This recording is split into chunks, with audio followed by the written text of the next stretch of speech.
अगर मैं तुमसे कहूँ कि असली एंजल्स क्यूट नहीं बल्कि इतने डरावने होते हैं कि तुम उन्हें देखकर भाग जाओगे, तो क्या तुम मानोगे?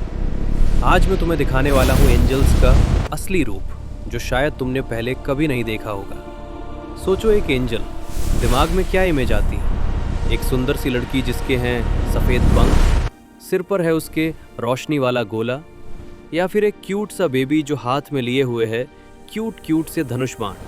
बोले तो बिल्कुल वैसा बेबी जैसा वैलेंटाइन डे के कार्ड्स में छपा होता है। पर आज के इस वीडियो में मैं कराने वाला हूं तुमको असली एंजल के दर्शन। क्योंकि हम लोग भूतों की दुनिया में इतना ज़्यादा घुस ही चुके हैं, तो मैंने सोचा क्यों ना एंजल्स की दुनिया में भी घूम कर आया जाए। जब मैंने इस टॉपिक पर रिसर्च किया तो मुझे पता चला एंजल्स ऐसे तो बिल्कुल नहीं दिखते। अगर तुम रियलिटी में बाइबल एक्यूरेट एंजल्स को देख लो तो तुमको लगेगा कि ये किसी साई-फाई हॉरर मूवी के कैरेक्टर्स हैं। तो चलते हैं एंजल्स की दुनिया में जानने के लिए कि आखिर क्यों गॉड के ये मैसेंजर इतने ज़्यादा वियर्ड दिखते हैं। एंजल वर्ड की खोज करी थी एंजल, प्रिया ने। एनीवे, मैं मजाक कर रहा हूँ। बेसिकली ये शब्द आया था ग्रीक वर्ड एंजेलोस से, जो कि हिब्रू वर्ड मलाक का ट्रांसलेशन है। और इसका मीनिंग बिल्कुल सिंपल है, गॉड का मैसेंजर। इसका मतलब एंजल्स एक मैसेंजर है और उनका केवल एक ही काम है गॉड के मैसेजेस इंसानों तक पहुंचाना। लेकिन बात यहीं पर तो आकर इंटरेस्टिंग हो जाती है कि अगर ये बस मैसेज देने वाले थे तो फिर इनको इतना ज़्यादा डरावना क्यों बनाया गया?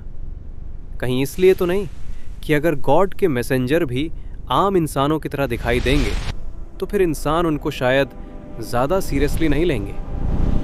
खैर, इस बात के राज को समझने के लिए हमको जानना पड़ेगा कि भैया एंजल्स भी केवल एक ही टाइप के नहीं होते, ये बहुत सारे टाइप्स के होते हैं। बाइबल में इनके अलग अलग लेवल्स हैं और सबसे नीचे आते हैं मलाक, वो एंजल्स जो इंसानों से इंटरेक्ट करते हैं। लेकिन उससे भी ज़्यादा नीचे एक और टाइप के एंजल्स आते हैं। ये नहीं, ये इतने क्यूट नहीं हैं। इनका असली रूप तो ये है, ये हैं ह्यूमन एनिमल हाइब्रिड। और ये जो मैंने फ़ोटो दिखाया ना, ये भी काफ़ी ज़्यादा सिंपल लुक है। अगर इनका डिस्क्रिप्शन मैंने तुमको बता दिया ना, तुम बोलोगे अरे भाई ये क्या भला है। इनका नाम है चेरुबिम।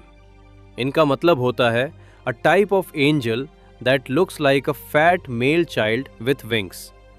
बोले तो एक गोलू मोलू सा इंसानी बच्चा जिसके पंख हैं। सुनने में तो बड़ा क्यूट लगता है, लेकिन ये एक्चुअली में बाइबल के अकॉर्डिंग ऐसा दिखता है। रियल डिस्क्रिप्शन के अकॉर्डिंग भैया ये है एक ऐसे जीव जिनके 4 फेस होते हैं। एक फेस ह्यूमन का, एक लायन का, एक ऑक्स का और एक ईगल का। मतलब लिटरली कितना ज़्यादा वियर्ड कॉम्बिनेशन है। सोचो, 4 सिर। लेकिन बात यहीं पर ख़त्म नहीं होती, इसके 4 पंख भी होते हैं। मतलब 2 पंख तो तुमने सुने होंगे, इनके 4 पंख होते हैं। और साथ ही इनके पैर एकदम सीधे होते हैं, इंसानों की तरह स्ट्रेट नहीं बल्कि बछड़े के खुर की तरह। अब हो सकता है चेरुबिम को देखकर तुम्हें किसी की याद आ गई हो, एक एंशिएंट मेसोपोटामियन प्रोटेक्टिव डाइटी जिसका नाम है लमासू। और इसका काम होता है मंदिरों की पवित्र जगहों की रक्षा करना। ये एक सेलेस्टियल क्रीचर है जिसका सिर होता है ह्यूमन का, लेकिन बॉडी होती है बुल या लायन की। और साथ ही इसके शरीर पर बड़े बड़े पंख होते हैं ईगल के। और अगर तुम्हें ये वियर्ड लग रहा है तो लिटरली आगे चीज़ें और भी ज़्यादा वियर्ड होने वाली हैं। देखो, ये बात तो एक फैक्ट है और ये बात बाइबल के स्कॉलर्स भी कई बार बता चुके हैं कि उस टाइम की जो सिविलाइजेशंस होती हैं ना, वो एक दूसरे से हेविली इंस्पायर्ड होती थी। मतलब अगर एनिमल ह्यूमन हाइब्रिड का तुम्हें एग्जाम्पल देखना है तो तुम्हें मिस्र के पिरामिड के पास भी देखने को मिल जाएगा, मेसोपोटामिया के स्ट्रक्चर्स में देखने को भी मिलेगा, और बाइबल में भी इस तरीके के एंजल्स का जिक्र है। लेकिन ये सारी चीज़ें केवल मेसोपोटामिया या फिर बाइबल के कल्चर तक लिमिटेड नहीं है। अगर तुम ध्यान दोगे तो पाओगे कि अपने इंडियन गॉड्स में भी कुछ कुछ यही सिमिलैरिटीज़ हैं। अगर हम बात करते हैं लॉर्ड गणेशा की, मतलब श्री गणेश भगवान की, तो उनका शरीर तो इंसान का है लेकिन उस पर सिर रखा है हाथी का। या फिर अगर बात करें नरसिंह अवतार की, जो विष्णु जी के अवतार थे, जो कि इंसान के शरीर में शेर की सारी क्वालिटीज़ रखते थे, और ये प्योर टेरर का सिंबॉलिज्म था। मतलब लिटरली कोई अगर नरसिंह अवतार को देख लेना तो भाई रातों की नींद उड़ जाएंगी। लेकिन इस टेरर का इस्तेमाल कहाँ होता था? असुरों को डिस्ट्रॉय करने के लिए। इसका मतलब गॉड्स के जो भी अवतार होते हैं, एंजल्स होते हैं या फिर उनके जो डिवाइन क्रीचर्स होते हैं, उनके खतरनाक रूप और उनकी पावरफुल शक्तियों का इस्तेमाल किया जाता है इस दुनिया में चीज़ों को कंट्रोल में रखने के लिए। और चीज़ों को कंट्रोल में रखने के लिए डर और पावर का होना बहुत ज़रूरी है। शायद तभी तो इस तरीके के जो क्रीचर्स होते हैं उन्हें देखकर हमें ये एहसास होता है कि हम इंसान उनके सामने कुछ भी नहीं है। और शायद बाइबल में मेंशन किए गए एंजल्स के असली रूप के पीछे भी यही रीज़न है, because these angels are beings from beyond. लेकिन अभी तक तो तुमने केवल नीचे नीचे वाले एंजल्स को देखा है। जैसे जैसे तुम मलाक के ऊपर वाले लेवल पर जाओगे ना, इनका लुक और ज़्यादा एनहेंस होता जाएगा। बोले तो ये और भी ज़्यादा स्केरी होते जाएंगे। बेसिकली 4 टाइप के एंजल्स के लेवल होते हैं। सबसे नीचे होते हैं चेरुबिम, उसके ऊपर आते हैं मलाक, उसके ऊपर होते हैं सेराफिम और सबसे ऊपर होते हैं ओफानिम।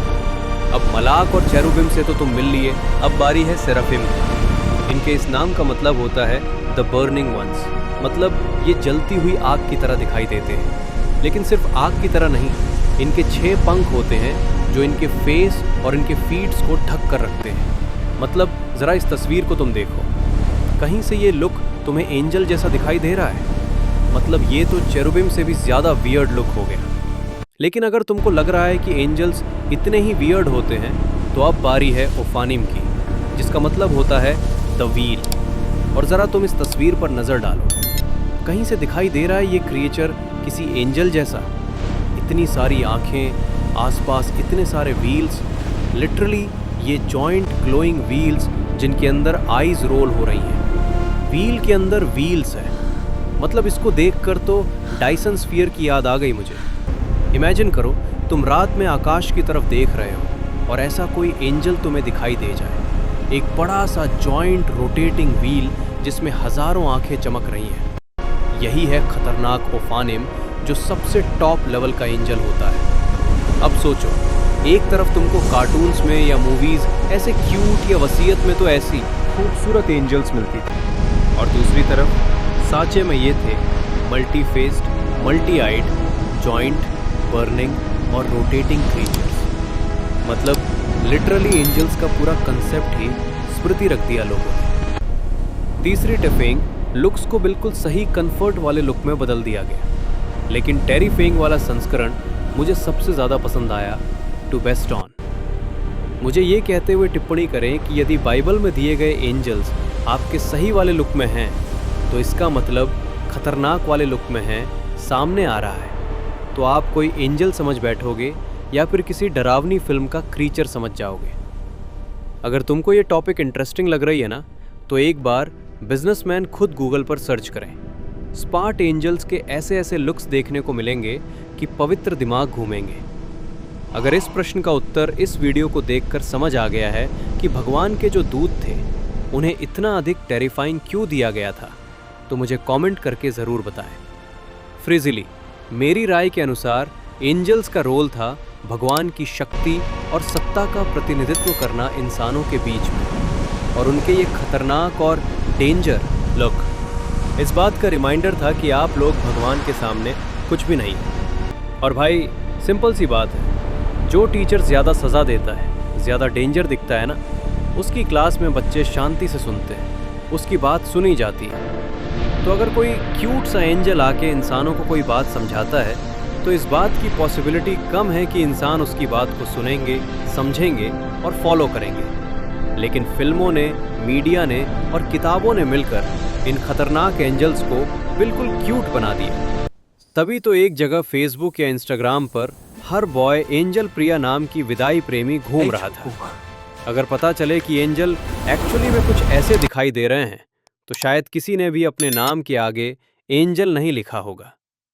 तो अगर आप किसी को स्वीट लिटिल एंजल बोलने वाले हो की तारीफ करते हैं तो पहले सोच लें, क्योंकि एंजल ना ही स्वीट होते हैं और ना ही लिटिल होते हैं। पर तुम्हें बहुत ज़्यादा पसंद आया क्योंकि अभी यहाँ तक ये पूरा वीडियो देखा है, तो मुझे ये कहते हुए कमेंट करें कि सर आज का ये लिटिल डेजर्ट किराएदार टाइप का वीडियो कैसा लगा? मज़ेदार लगा या फिर बोरिंग लगा? अगर वीडियो अच्छा लगा तो लाइक ज़रूर करना, नया हो तो सब्सक्राइब कर लेना। मिलते हैं अगले एक और वीडियो में, तब तक सोचते रहना एंजल्स सच में कैसे दिखते होंगे।